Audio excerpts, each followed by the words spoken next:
I'd like to call this meeting to order, please. Roll call. Commissioner Lee will be marked absent. Commissioner Oblea, Here. Commissioner Patel, Here. Vice Chair Fang, Here. Chair Charleston. Here. Public comment at this time? We do not have any. None? Additions or deletions to the agenda? No, sir. Consent calendar.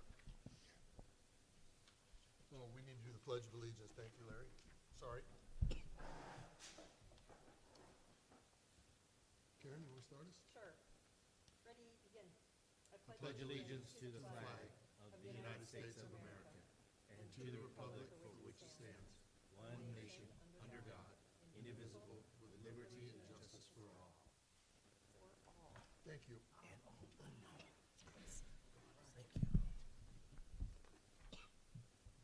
Consent calendar. Motion to approve all from 5.1 to 5.5. I move. I'll second. Commissioner Oblea, Aye. Commissioner Patel, Aye. Vice Chair Fang, Abstain, I was absent, I believe.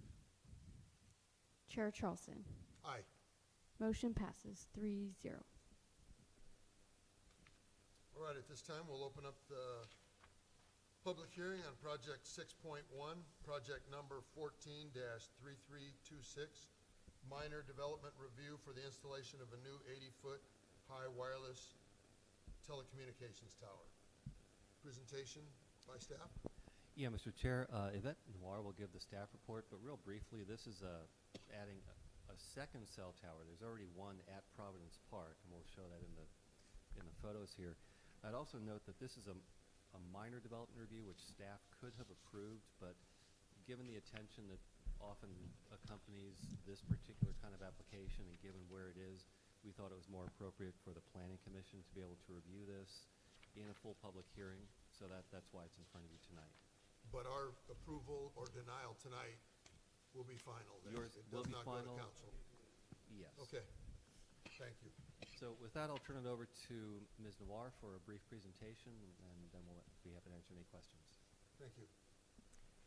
Thank you, Mr. Norris, sir. Good evening, Chair Charleston and Commission members. The project I'm presenting tonight is a minor development review for Verizon cell tower in Providence Ranch Park.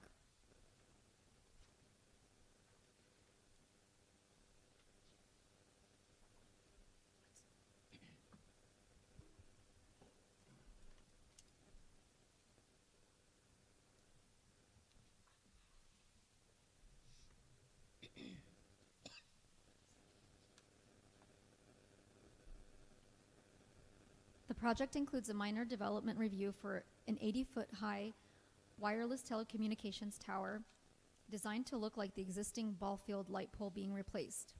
The project also includes ancillary equipment in an approximately 20 by 14-foot lease area located in Providence Ranch Park. The project site is located in Providence Ranch Park, which is located in the neighborhood south of Schleisman Road, west of Sunmer Avenue, and east of Harrison Avenue. More specifically, the project site is located in the southern baseball field within the park. This figure shows the existing light poles in the southern baseball field in the park, including the existing Sprint light pole cell tower, which is highlighted in yellow. The light pole highlighted in red is the light pole that will be replaced by the cell tower that will also function as a light pole. The existing ball field light tower is 80 feet tall, which is the same height as all of the ball field light poles, including the existing Sprint light pole, outlined in yellow.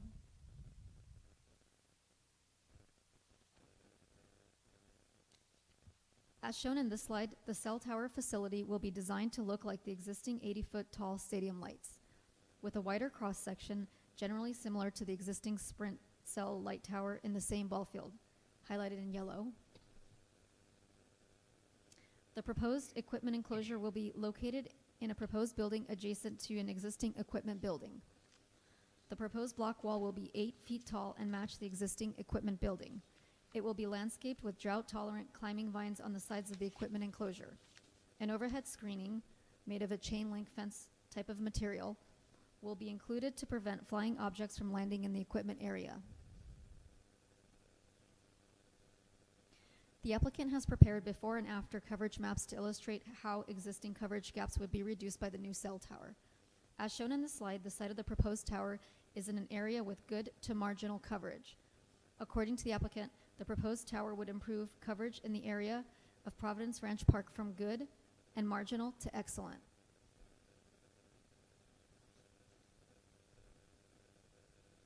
This project qualifies for categorical exemption pursuant to CEQA Section 15303. Public notification was sent on June 10th, 2017 to surrounding property owners within a 600-foot radius of the subject site. We received one letter in opposition to the project from a nearby resident, and this letter was included in the PC packet for review. Staff recommends that the Planning Commission approve the minor development review for the new 80-foot high wireless telecommunications tower with ancillary equipment located in Providence Ranch Park, subject to conditions of approval. Your other options at this time is to approve the project with additional changes and/or conditions, continue the public hearing, and direct the applicant to make revisions, or deny the project. Staff and the applicant is prepared to answer any questions from the commission. Okay, would the applicant like to present anything other than what we have in the packet, or is it, it's up to you?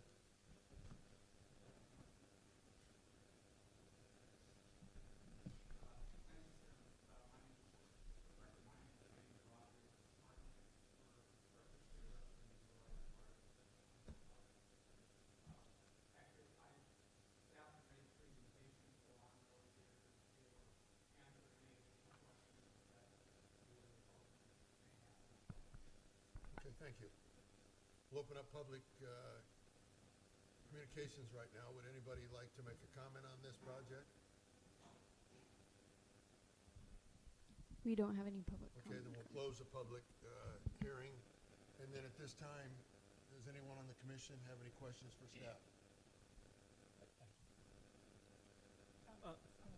Go ahead. Mr. Kavanaugh, just, I think for the record, or maybe not, my husband now is, I guess, an employee of Verizon, but not in the wireless group. Do I need to excuse myself? He's in telematics. They just merged. He's currently an employee? Yes. Okay, I would probably recommend that you abstain from voting on this. Okay. What about discussion? Anything? Should I leave? No, I think you should abstain right now. Okay. Then I officially abstain. Thank you. The question I have is the utility building. It's going to be adjacent to or adjoining the current utility building for this. Is it going to be on the outside, or is it going to combine with the existing one, or is it going to be an extra one on the outside? What they're doing, Yvette, can you turn to that slide that shows the, It doesn't seem to be clear. yeah, okay, so if you look on here, you want to point out the grass-covered part? What they're doing is they're just adding on to the existing building. So the Okay. part on here that has a roof on it is the existing building, and the grass or the vine-covered walls is the new section. So it's going to be between the existing building and the parking lot, Yes, away from the baseball field. yes. Okay, very good, thank you.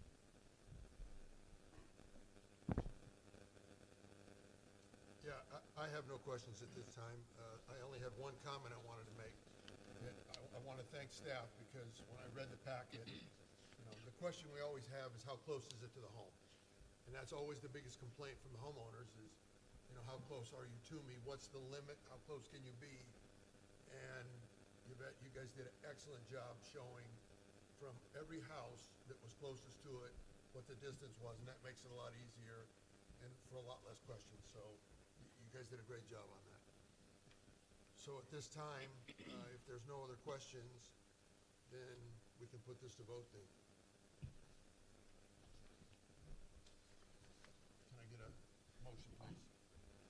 I'll move that we approve project number 14-3326, minor development review for the installation of a new 80-foot high wireless telecommunication tower. in the A second. park. Roll call? Commissioner Oblea, Aye. Vice Chair Fang, Aye. Chair Charleston. Aye. Motion passes 3-0.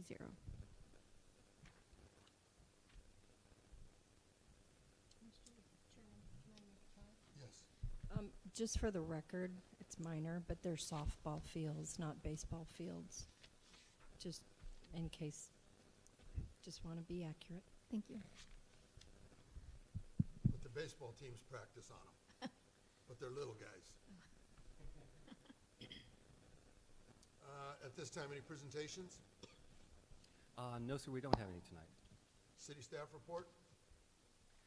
You have our monthly report, which is our report for tonight. If you have any questions about that, I'll be happy to answer those. Okay, I do have a couple questions.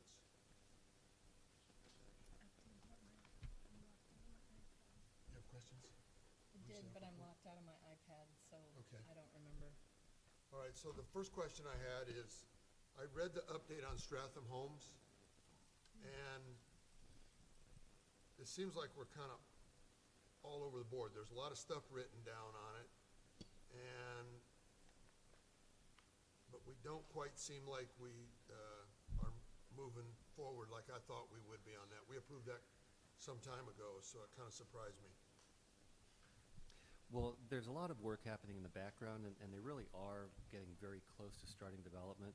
What happened was, first of all, they didn't get their project approved in a way that they could parcelize it and sell it off in phases. So as you recall, that came back. So as a s- the council denied that?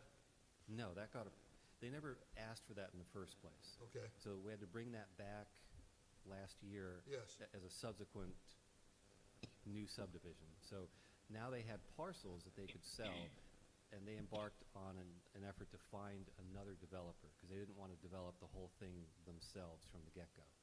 So they've been talking with a number of those, and they've got at least two, can't say who they are, but who are ready to buy pieces of the project, and at least one who's ready to move forward with them.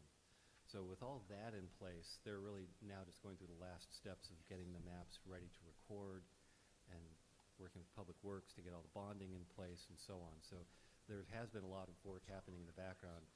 It's taken longer because, like I said, they didn't get it approved the right way to begin with. We asked them about that when they first came in, and they said, no, we're good with what we have. now, the way they didn't ask for it, and this is just for personal knowledge, Mhm. do most of the developers put that clause in there that if they want to parcel out and sell, they can? Because Yeah. I know that from, 10 years ago, 11 years ago, when they built my house, John Lang started, and then somebody else came in and took half of it over. Yeah. So that's pretty popular then. Yeah, what they usually do is they do what's called an A and a B map, and they only did one of those. They only did the B map. So what they had was the final subdivision with all the lots on it, which had to be recorded all at once, and they weren't ready to do that. They wanted to record it in chunks. So now they had to come back and get the A map approved that split it up into those big parcels, and then they come back and record the B map, the detailed map, in phases corresponding with those big parcels. Okay. That was it. I was just curious about that one. The second one that I had questions about was JCSD Community Park Phase 2. That's been pretty prominent in the limelight, and a lot of questions are being asked. With the denial of the Van Leeuwen property, there was talk about, easements with the road to get to Phase 2, and people are asking questions, and I really don't have a response for them at all. Not that I need to, but reading this, it's talking about mitigation measures was our final statement on the report. So is there anything that we should publicly be telling anyone at this time? No. So we don't really know where we're at. JCSD is still applying, but we're not in a position to move forward. Correct. We are in the process of trying to resolve the issue right now, but at this point, we can't give anything definitive definitive, Mr. Chair. Okay. And as far as staff report, then I'm good. That report's, it's a great report. It sure does help remind us what is going on where. And you don't realize how long ago some of them were actually approved before you're seeing the results of them, either moving dirt or actually starting to build. The 99-cent store is moving pretty quick now. They're putting block up. So it's moving pretty fast. Any other comments about the staff report? Oh, no, I have, comments later. Mr. Chairman. Go ahead. The Polopolis Nursery, did I say that right, as close as I could? What can you tell us about that? I know there's been stuff on Facebook posted, and it seems to be getting out of control, but what can you tell us about it? Well, we have an active application on file from Lewis Retail. Mm-hmm. They're in discussion with the owner of the property to purchase it. So they have applied for a general plan amendment and a zone change to change that entire site to retail zoning. So they're going from residential to retail. They are filing a parcel map along with that and a development agreement with the city, basically to help us scope the environmental document. So they're not coming forward with a development plan at this point. They're talking with potential tenants, retail and other, but they haven't announced anything with regard to that. But we do have a formal active application for the general plan amendment and zone change and a parcel map. So you'll see those coming to you depending on how some environmental work comes out, hopefully by the end of this year. So currently it's zoned for for residential? It's a combination of residential on the front up by Hamner, and then actually water course or floodway zoning in the back portion of it. That's really just a holdover from a prior day. I see. And so it's still owned by the Still previous owners? The Palopoulos family still owns it. So it's yes. not owned by, Lewis hasn't acquired the property, but yet they've already designed some type of, or made some kind of plans for a development there on that property? And that's all on them. They're paying for that. Uh-huh. We always get the property owner's permission when we have someone come in and file an application, so they have the cooperation of the Palopoulos family, and we're processing their application. So is that commercial retail or just commercial that they're going for?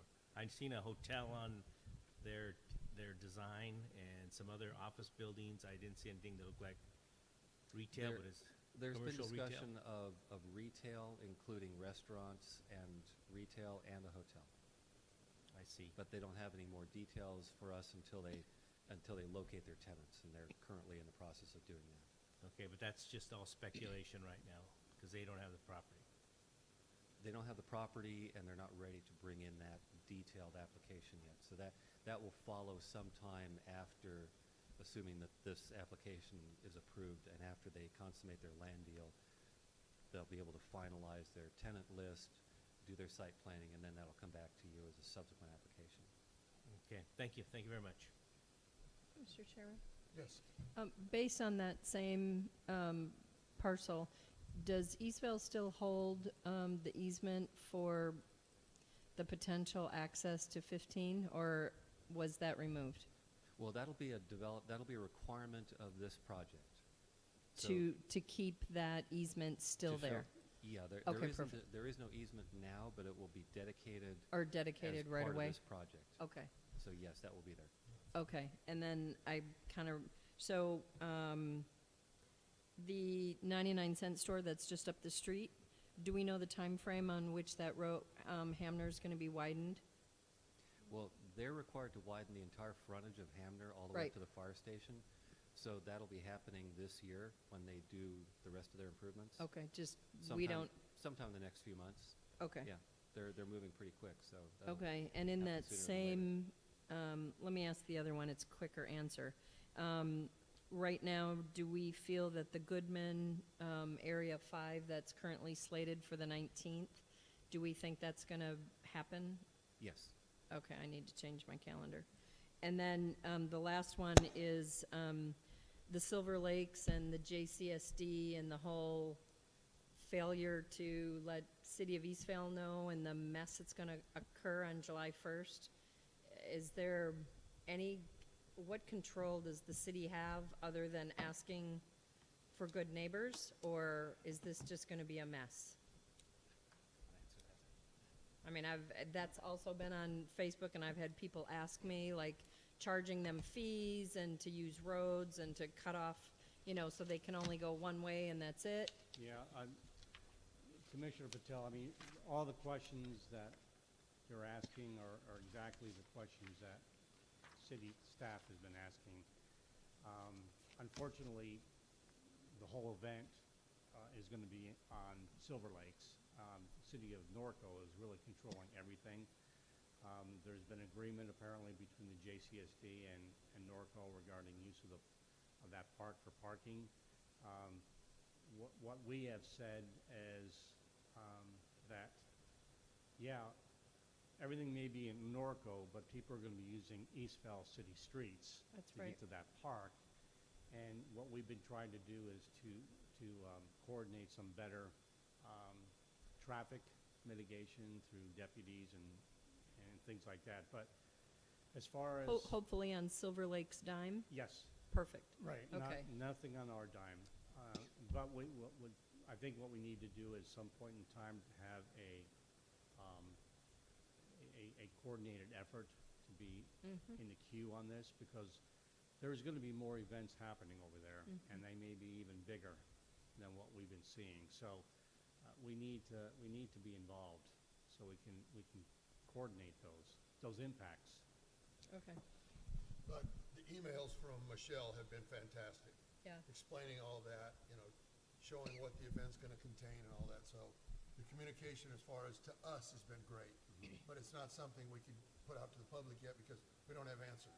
Right, and I think, Mr. Chair, one of the things that we want to do is, because this is kind of a first-time situation, we want to see how this event, what the results are, and a report and a consensus to I agree. see what impacts have it created, so that next time we'll be able to be better equipped to deal with it. It's one of those things, we're going to have to wait to see how everything works out. Mr. Chairman? I think some of the frustration, though, is the fact that JCSD is primarily funded, for the most part, with City of Eastvale residents. Yes. I mean, and their failure to coordinate is very disappointing. Yes, Okay. I agree with you on that. On the Silver Lakes issue, have they thought about using that pedestrian underpass under the street for this event? Yes, that's apparently being proposed in its current state. Okay. That might ease a little bit of traffic if they're going to shuttle people back and forth or something. Yeah. Okay, how about, it sounds like we've already done it, but does anybody have anything else to add on commission communications? Back on the nursery stuff, I want to add that I actually, I mean, besides retail, I really would like to see a hotel there.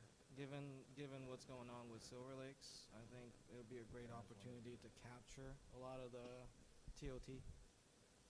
That's definitely part of their desire, is for a hotel. I know that they've had a hotel study done by their own consultant. Haven't seen it yet, but they've been looking at the market for a hotel. And I know one hotel chain, because I talked with them today, who is in discussions with Lewis about potentially developing a hotel there. So they're definitely working on that angle. And we feel the same thing. It seems like a natural to put a quality hotel right next to a venue like that that has so many visitors coming to Eastvale. And have we spoken to Lewis or any of the retail areas on gauging what the revenue is like when there is a large event like this in Silver Lakes? Well, I know that, for instance, Councilman Rush was recalling at a council meeting just recently about having to wait for an hour and a half to get hamburgers at the Habit because they were there at the same time that an event was getting out over at Silver Lakes. And I know our city manager has expressed the same thing, and she has spoken with many of especially the food vendors up in the food court in Gateway, that they just do a bang-up business. When it first ramped up, they were running out of food. So we're seeing a lot of sales tax increase and a lot of activity. Yeah, I when mean, we have given, events there. I mean, as much as I want to give it to Norco by doing this to us, I mean, maybe we can get creative and just direct traffic to our retail instead of to their cities. Right turn on there. Yeah, that's in the works. And one thing we've been talking with the BIA, which runs the ladder sign program that identifies the subdivisions, as well as having informational signs there's one right north of Silver Lakes on Hamner about adding some boards on there, shopping, dining. Yeah, because they got this that way. bottleneck with that bridge. We'll just point them to our retail and Exactly. maybe get a little road blockage on our side. And It's a nice, hey, easy go over there. right-hand turn and then straight up Hamner for 2 Legally, we minutes can do and that, there right, you are. John? It's our street. Yeah, I mean, Eric and I were talking, we were thinking of getting a big billboard type, putting it right on the ridge Yeah. between the Palopolis property and Silver Lake, saying, eat at Eastvale. Yeah, dine at Eastvale. Shop and eat at Eastvale, so. That whole slope. Yeah, the whole slope. So we figure we could try to be creative to direct further retail and sales tax activity. Yeah, let me know. If you need manpower, I'll be there. Well, realistically, too, I think, and that's what Commissioner Patel was alluding to, that if they notify us and give us an idea of what's going on, it would be nice for us to be able to notify our restaurants to say, look, Yeah. there's gonna be 80,000 people here. So your staff of 10 should be a staff of 20. And if you have part-time people, they all need to be there on Friday, Saturday, and Sunday. You need to make as much money as you can. You need to stock up on food. You shouldn't be running out of food with that kind of people. Yeah. That's just money that they're not getting. So it's a great point, but we can't really advise our restaurants of what's going on if we're not entirely sure of what's going on. So that's kind of tough, so. Anything else? The last thing I have then is, I've noticed that it's really been hot. They've lifted the drought, but we have a lot of yards in the city that are dead. The entire yard is dead. And some of the weeds are 1.5 feet tall. They're not mowing them, they're just, and it doesn't even remotely look like grass. I saw that we're hiring somebody for code enforcement, so I know the poor people we have going now are probably just hammered. But I've heard this not at this meeting, but one of the busier meetings that we had, some of the people were asking, are we gonna start enforcing people to take care of their yards? And I said, we are, but it's a staffing issue, and now we have to get as long as the state's behind us for water, I think we need to at least be aware of that and make sure we start looking at that a little more. Yeah, and Mr. Chair, I would encourage the people you're talking to is to call in. E-Citizens. Yep. Yeah, that's a great app. He's at city sourced, and the code enforcement office should be responding very quickly. Okay. Mr. Chair, I have one more thing, and it's on the same, Go ahead. what you're talking about. It's, on the community park, it looked like they sprayed something that killed all the vegetation, around the parking lot. It's all dry, it's all dead. It looks terrible. I thought maybe they're gonna kill it was supposed to be wildflowers, I think, but it never happened. And it's all dry. It looks as bad as the little flood channel that's right next to it between Hamner and the community park. That looks terrible as it is with that chain link fence and the weeds growing all over it. That looks pretty bad. But then it continues on into the park with the vegetation all dried out and dead. Is there any way we could find out what they're gonna do with that? Are they going to landscape that, or are they gonna? Yeah, I don't know, but I'll check with that. I'll check with them on that. I'll Please. take some pictures and ask them to explain it. Please, thank you. Okay. Is that it? Meeting adjourned.